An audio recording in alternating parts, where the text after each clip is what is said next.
नमस्कार दोस्तों, स्वागत है आप सभी का हमारे यूट्यूब चैनल पे। तो आज फ्रेंड्स हम आपको सिखाने जा रहे हैं गोल गले को बनाने का बिल्कुल ही आसान तरीका। तो यहाँ पे फ्रेंड्स मैंने गले को पहले ही प्रेस की मदद से चिपका लिया है। ये सबसे आसान तरीका रहता है गले बनाने का। साइड से हम सिलाई लगाकर इस तरीके से इसे अच्छे से फिनिशिंग दे देते हैं।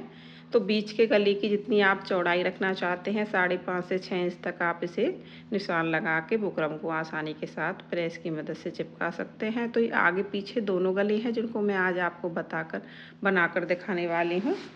तो यहाँ पे दोनों को मैं अच्छे से फिनिशिंग के साथ इस तरीके से रेडी कर लेती हूँ। फिर उसके बाद किस तरह से आपको फ्रंट साइड को यूज करना है कढ़ाई वाले सूट में और किस तरीके से आपको बैक वाले को यूज करना है, दोनों ही मैं आपको तरीके बताने वाली हूँ इस वीडियो में। तो एंड तक ज़रूर जुड़े रहिए और कहीं पे अगर आपको कुछ समझ में नहीं आता है तो आप कमेंट बॉक्स में पूछ सकते हैं। तो यहाँ पे दोनों ही हमारे अच्छे से रेडी हो चुके हैं। यहाँ पे आप देख सकते हैं फ्रंट साइड में हमने 5.5 इंच लिया है और बैक साइड में भी हमने 5.5 इंच ही लिया है।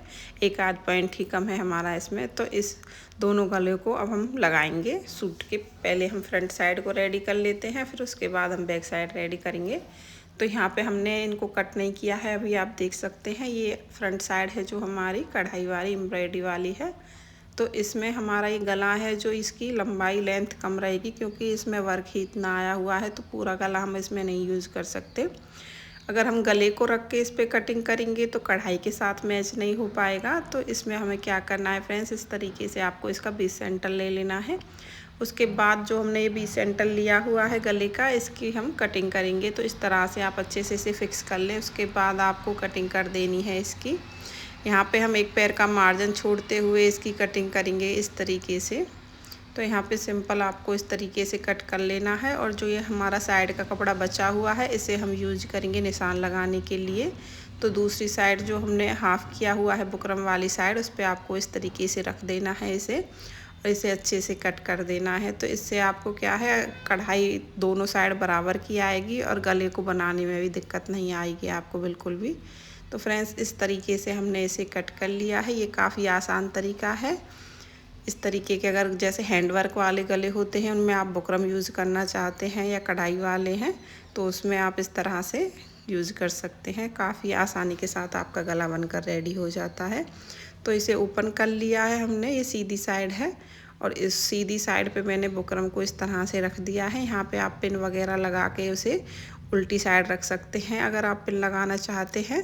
अगर आप बिना पिन के बना सकते हैं तो आप सिंपल बिना पिन के भी बना सकते हैं। तो यहाँ पे मैंने इस तरह से पिन को यूज़ किया है। अब जो नीचे बुकरम की साइड है वो सीधी रहने वाली है और जो हमारे सूट की साइड है वो हमने उल्टी कर दी है इस तरह से। तो ऊपर की साइड से हम सिलाई लगाना स्टार्ट करेंगे फ्रेंड्स। कपड़े को बिल्कुल भी खींचना नहीं है, बिल्कुल ही आराम से इस तरह से गले को रेडी करते हुए जाना है। जहाँ पे हमारी कढ़ाई है मैं बिल्कुल वहाँ पे ही सिलाई दे रही हूँ यहाँ पे।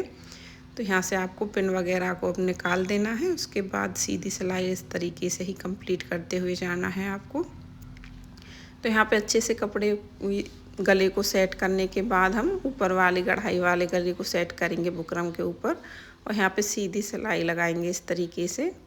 तो काफ़ी आसानी के साथ आप गले को रेडी कर लेते हैं यहाँ पे। तो ये सिलाई हमारी लगभग कंप्लीट हो चुकी है। इसके बाद मैं आपको बताऊंगी आपको किस तरह से इसे कट करके फोल्ड करना है। तो यहाँ पे हम ऊपर से जो हमने एक्स्ट्रा रखा हुआ था बुकरम उसे कट कर देंगे। तो दोनों साइड से हमने इसे कट कर दिया है। अब हमारा जो बीच वाला सेंटर है यहाँ पे हमें कट्स के निशान लगाने हैं क्योंकि जब भी हम कोई गोलाई वाला नेक बनाते हैं उसमें कट्स के निशान लगाकर ही अंदर की तरफ फोल्ड करते हैं। वरना फोल्ड जब हम करेंगे तो उसमें काफ़ी सारे रिंकल्स दिखाई देते हैं, आपने देखा भी होगा। तो इस कपड़े के ऊपर इसे बुकरम को ऐसे फोल्ड करना है आपको एक बार। यहाँ पे हम सीधी सिलाई लगाएंगे।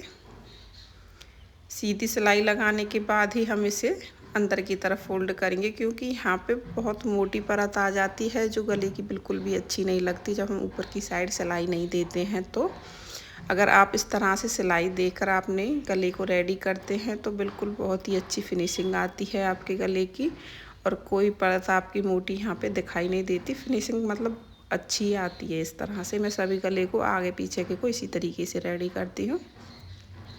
तो यहाँ पे आपको सिंपल कच्ची सिलाई लगा देनी है, बाद में आप तुरपाई कर सकते हैं। तो ये सिलाई आप अंदर की साइड से भी लगा सकते हैं, लेकिन मैं आपको हमेशा बताती हूँ कि मैं बाहर की तरफ से ही इस सिलाई को लगाती हूँ। वो इसलिए क्योंकि कई बार हम जब अंदर से सिलाई लगाते हैं तो बाहर की तरफ कुछ कपड़ा हमारा थोड़ा बहुत सिकुड़ सा जाता है, जो बाद में दिखाई देता है, अच्छा भी नहीं लगता है। तो इस तरह से मैं बाहर की तरफ से सिलाई लगा कर इसे कंप्लीट करती हूँ बिल्कुल।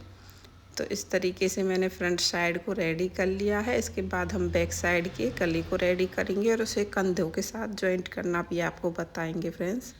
तो यहाँ पे हमारी फ्रंट साइड रेडी हो चुकी है। आप देख सकते हैं कितनी फिनिशिंग के साथ हमने इसे रेडी किया हुआ है। बिल्कुल जहाँ पे हमारा वर्क है वहाँ से हमने इसे रेडी किया है। जब इस तरीके से गले बनते हैं और उसे हमें पहनते हैं तो काफ़ी अच्छे लगते हैं। तो ये हमारी फ्रंट साइड कंप्लीट हो चुकी है। इसके बाद हम आपको बैक साइड को बताते हैं। तो ये बैक साइड है, यहाँ पे आप देख ही सकते हैं। इसे मैंने इस तरीके से रख लिया है, हाफ़ कर लिया है। उसके बाद हम जो बैक वाला हमारा गला है उसको भी हाफ़ करेंगे इस तरीके से। तो मैं इस तरीके से आपको इसलिए बता रही हूँ कि कई बार क्या होता है, जब हम सीधे गले पर सिलाई लगाकर बनाते हैं तो थोड़ा बहुत सिलाई में ही उसे तिरछा कर देते हैं। जब हम कटिंग ही बिल्कुल इसी तरीके से रख के करेंगे तो कोई तिरछा होने की गुंजाइश ही नहीं रहती। तो यहाँ पे हमने इस तरह से कटिंग कर दी है, एक पैर का मार्जिन छोड़ दिया है, बीच में कट लगा दिए हैं। अब इसे सीधा करके हम यहाँ पे सिंपल सिलाई लगाएंगे। तो फ्रेंड्स हमें इस तरह से रख लेना है कपड़े को। इसके ऊपर बुकरम वाली पेस्टिंग जो हमने चिपकाई हुई है, कट की है, उसे रखना है और सिंपल सीधी सिलाई लगानी है। इसमें आपको ज़्यादा कुछ नहीं करना है। अगर फ्रंट साइड के गले पर आप प्लेन है आपकी फ्रंट साइड, उसमें कोई वर्क नहीं है, तो उसमें भी आप इस तरीके से गला बना सकते हैं। काफ़ी आसानी के साथ आपका फ्रंट साइड का नेक रेडी हो जाता है फ्रेंड्स। तो यहाँ पे हमने इस तरीके से सिंपल सिलाई लगा के इसे रेडी कर लिया है। इससे दोनों साइड हमारी बराबर रहती है, ना ही सूट टेढ़ा होता है, ना ही फिटिंग में कोई दिक्कत आती है। ये काफ़ी आसान तरीका है, ख़ास तौर पे उन बिगनर्स के लिए जो शुरुआत कर रहे हैं सिलाई की। इस तरीके से वे बना सकते हैं। तो यहाँ पे हमने बीच में कट लगा देने हैं। फिर से हम वही सेम कट लगा के कपड़े पे फोल्ड करके इसे कंप्लीट करेंगे। तो चलिए पहले इसे हम कट लगा लेते हैं, उसके बाद इसे हम फिनिशिंग के साथ फोल्ड करेंगे। तो गले पर ही मेन बात होती है सूट की फिटिंग और गला, ये सबसे ज़्यादा इम्पोर्टेंट होते हैं। सबसे फ्रंट से दिखाई देने वाली चीज़ जो होती है वो गला होता है। सबकी नज़र मतलब लेडीज़ों की गले पर पड़ती है। अगर आप गला अच्छे से रेडी कर लेते हैं, फिटिंग अच्छे से दे देते हैं, तो आपका सूट 100% चाहे वो कितना ही सस्ता हो अच्छा ही दिखता है हमेशा। और आप कितना ही महंगा सूट ले लीजिए, अगर आप उसकी सिलाई अच्छे से नहीं कराते हैं, गला अच्छे से नहीं रेडी होता है, फिटिंग अच्छे से नहीं आती है, तो वो सूट भी अच्छा नहीं लगता है। तो फ्रेंड्स गले पर ज़्यादा ध्यान दें और फिटिंग पर। तो यहाँ पे इस तरह से हमने इसे रेडी किया है। उसके बाद इसकी फिनिशिंग के साथ हम फ़ोल्ड करेंगे गले को। तो यहाँ पे हमने फ्रंट बैक साइड है उसे फ़ोल्ड नहीं किया है, फ्रंट साइड के साथ पहले इसे कंप्लीट कर लेते हैं। कंधे पर सिलाई इस तरीके से एक सीधी सिलाई लगानी है, उसके बाद हम इसे सिलाई के साथ इसे फ़ोल्ड कर देंगे। तो यहाँ पे सिलाई को जब हम सीधे इस तरीके से लाएंगे, ऊपर से इसे फ़ोल्ड करना है और सीधी सिलाई को दे देना है इस तरीके से कंप्लीट लुक यहाँ पे। तो आप देख सकते हैं इस तरह से हमने इसे रेडी किया है फ्रेंड्स। वीडियो अच्छी लगे तो लाइक करना बिल्कुल ना भूलें और कमेंट में ज़रूर बताएं आपको ये तरीका कैसा लगा। ओके बाय बाय दोस्तों, आज के लिए इतना ही, मिलते हैं नेक्स्ट वीडियो में।